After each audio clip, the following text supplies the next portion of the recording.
Y'all know the praise band is usually here at 7 o'clock on Sunday mornings, rehearsing and preparing to lead in worship.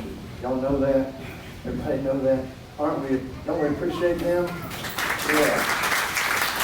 Thank y'all for your rehearsal and leading in worship this morning. I want to say it's good to see Edna Moy here. She's been in the hospital recently, and her son David said if she can come to church, she's going to be there. So Edna, good to see you this morning. God's blessings for you.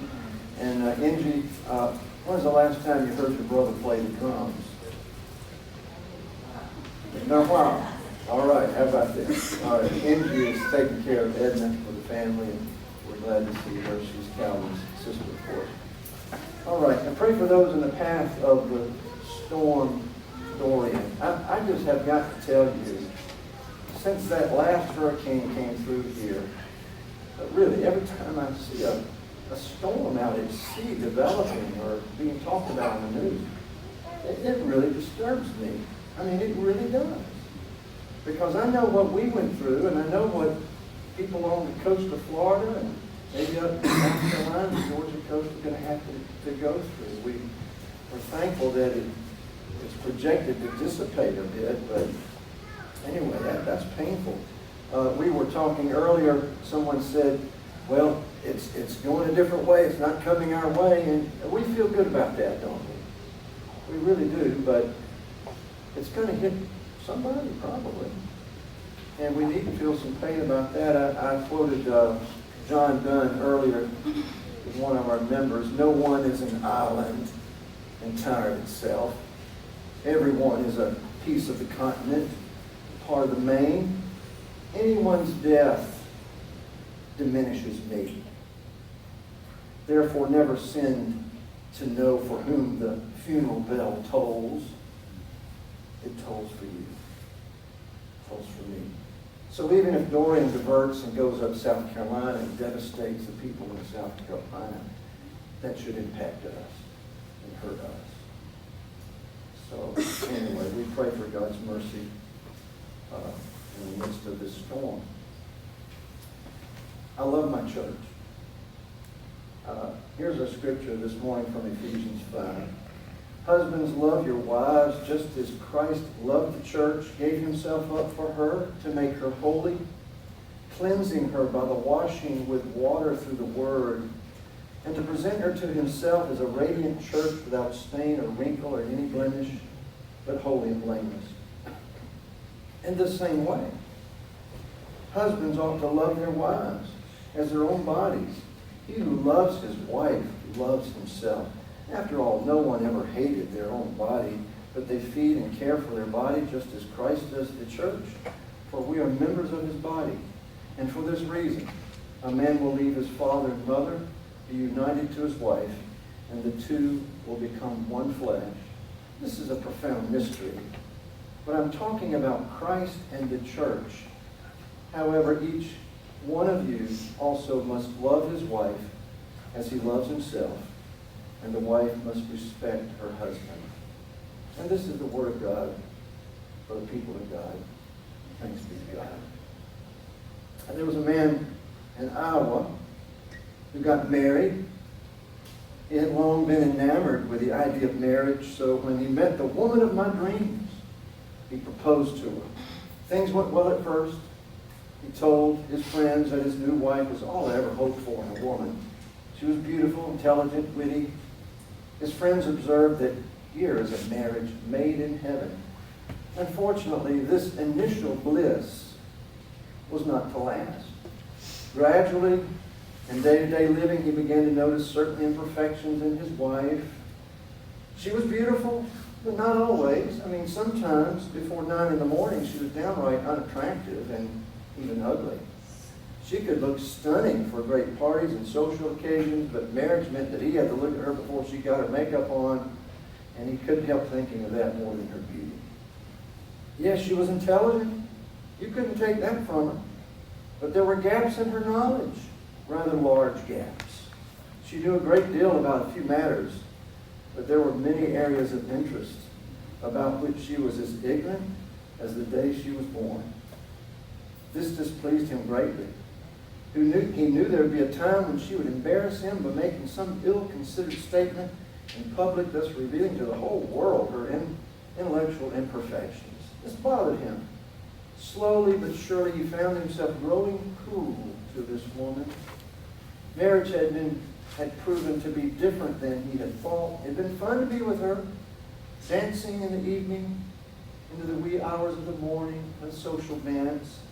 But marriage was not like that at all. Marriage was cornflakes for breakfast and someone sleeping beside you with large curlers in her hair, disagreements over finances, and visits from her Oklahoma relatives. And that grotesque lamp she selected for the living room, that was marriage. He still believed in love more than ever, still longed for the perfect partner, continued to cling to the idea of marriage. The idea was fine. It was the particular experience of marriage that bothered him. The man who marries the woman of my dreams, the woman who marries Mr. Right, each will discover that the particular experience of this person is quite different from the ideal. From Bishop William Willimon's book, What's Right with the Church. Eventually we come to see the imperfections in our spouse. Eventually. Before you get married, someone has said, keep your eyes wide open. After you get married, keep them half shut. There's no one who's perfect. No perfect couple. No perfect people. And I'll go ahead and burst the bubble. There is no perfect church. It's just a matter of time when we notice those imperfections in that perfect family that we thought had it all together. I mean, I've heard reports from previous churches where I thought, this family has it all together. Come to realize, no, not really. I thought we did, but not really. And we start to see imperfections in our civic club, in our co-workers and classmates, and again, even in the church. It's often joked that if you find the perfect church, don't join it. You'll ruin it. Keep it perfect. Churches are made up of people. We have our strengths. We have our weaknesses. And think about this. In almost every letter that the Apostle Paul writes in the New Testament, he's having to address some weakness, some concern, some issue in the church to whom he's writing. And in almost every message that Jesus delivers to the 7 churches in the book of Revelation, he has to address something that they're lacking to the church in Ephesus. I know your works, your toil, your patient endurance, but I have this against you, that you have abandoned the love you had at first. To the church at Pergamum, I know where you're living, and yet you're holding fast to my name, and you did not deny your faith in me, but I have a few things against you. You have some there who hold to the false teaching of Balaam. To the church in Thyatira, Jesus says, I know your works, your love, your faith and service, your patient endurance. I know that your last works are greater than the first. You're growing, but I have this against you. To the church in Sardis, I know your works. You have a name of being alive, but you're dead. Wake up. Strengthen what remains that's on the point of death. There is no denomination, no non-denominational church, mainline, online, offline, large, small, no local congregation, no Sunday school class, here or anywhere else. There's no pastor who does not need to be challenged in some way. We all have our growing edges and imperfections, individually and as a church. So if you're looking for the perfect church, you will not find it. Now, there's a certain point when a church can become so broken and unhealthy that we're left no other choice but to leave, even though we're saddened or we're going through divorce. And some of us are too familiar with this experience of having to leave a church. And we are so glad that you have made this your home. Over the years, I've heard a few reasons for giving up on the church locally and universally. Most of them are not reasons at all. They're really excuses, most of them. Like Rick mentioned earlier, I don't like those communion wafers. I'm not coming back. Something like that. Someone sat in my place. I will not come back to this church. Someone didn't shake my hand. Someone didn't mention the flowers I put on the altar table. Someone is not selecting the music I prefer. The preacher isn't preaching the lectionary. Someone didn't listen to my suggestion on the building campaign. Someone didn't visit me in the hospital, even though I didn't tell anyone I was there. Someone didn't speak to me in the grocery store, and I know she was looking right at me. The trustees didn't accept my green piano so I could get a tax write-off. I am not making these up. I've heard every morning. If you're looking for the perfect church, stop looking. It's not there. You're setting yourself up for a big disappointment. We're all human. We have our strengths, our weaknesses, and we're all somewhere along on the journey. Some of us further along, some of us further behind. But hopefully we're all going in the same direction, trying to help each other along the way. I have learned that there are EGRs in every congregation. What is an EGR? An EGR is a person in a church or a community who requires extra grace. Extra grace required. And at times, I suppose, we're all EGRs, aren't we? I can recall times in the past when our children spilled their milk, wouldn't eat their food, stepped on my shoes, refused to go to bed, complained about what we're having for lunch, and even called me names. But in spite of their weaknesses and mistakes, not once have I loved them for this. These are my children. This is my family. And if there ever were a need for me to give my life for one of them, I would do so gladly, because I love them. There have been many times when extra grace was required. And we've given it, because that's what love does. One of my favorite Bible verses that I learned growing up as a child, 1 Peter 4:8. Above all, love each other deeply, because love covers over a multitude of sins. There are times when it's appropriate to address and confront another person's sins. Of course. It's affecting everybody. We've got to deal with it. But I also believe there are many more times when we need to be gracious and forgiving and merciful and look past someone's mistakes and failures and offer others extra grace when it is required. How do we know without a doubt that Joseph loved Mary, the mother of Jesus? How do we know that he loved her? Because when he learned that she was pregnant and rightfully assumed she'd been unfaithful to him, we read in Matthew 1:19, Joseph did not want to disgrace her publicly, so he decided to break the engagement quietly. That's what love does. It covers over a multitude of sins, the same way the blood of Christ covers over your sin and mine. So let's not talk it up about people behind their backs and stir up conversation about what they've done or who they are in ways that can be hurtful. Joseph, because he loved Mary, didn't want one word to get out about what he thought she had done. No, he would cover over her mistake, her supposed sin, break their engagement quietly to keep her from any public disgrace.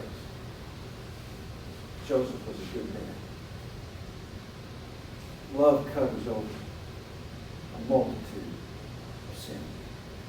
You know, there are EGRs in every church family, and you and I are required to extend extra grace.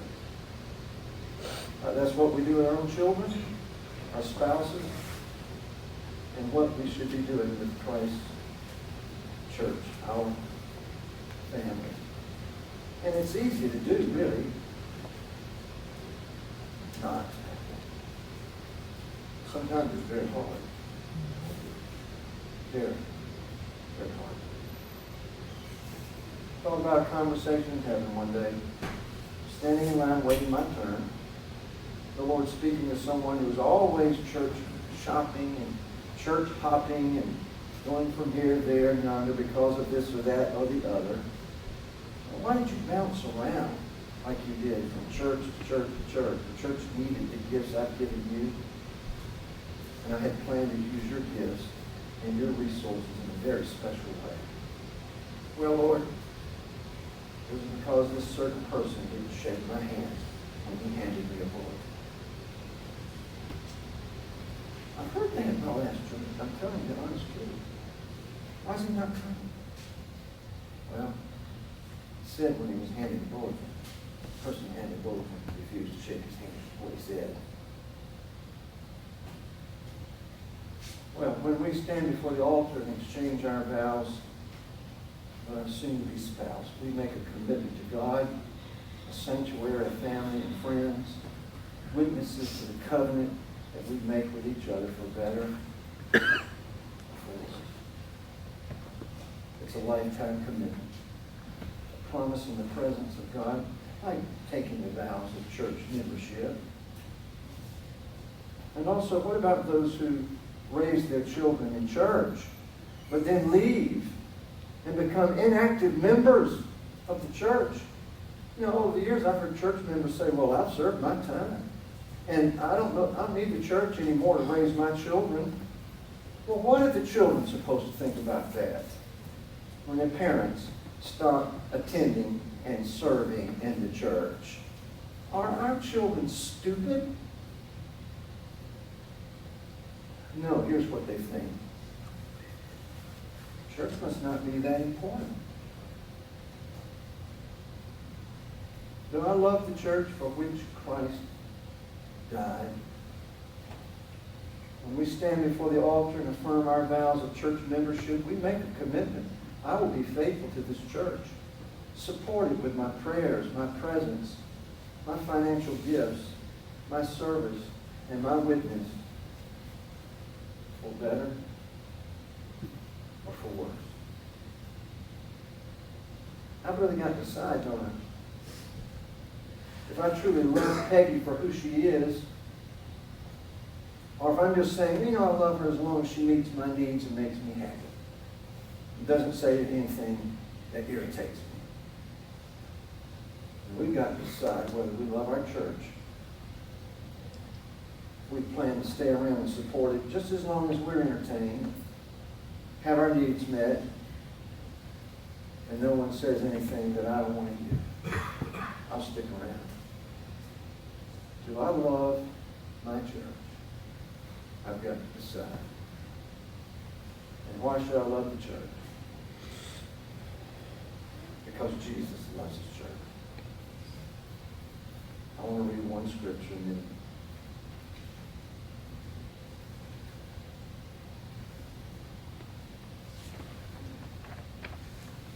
I can't find it. Cut that off the tape there. Jesus purchased the church with his blood. That's what the scripture says. If you're going to buy something with your blood, it better mean something to you, you know? It better mean everything to you. How can I take lightly the church for which Jesus died?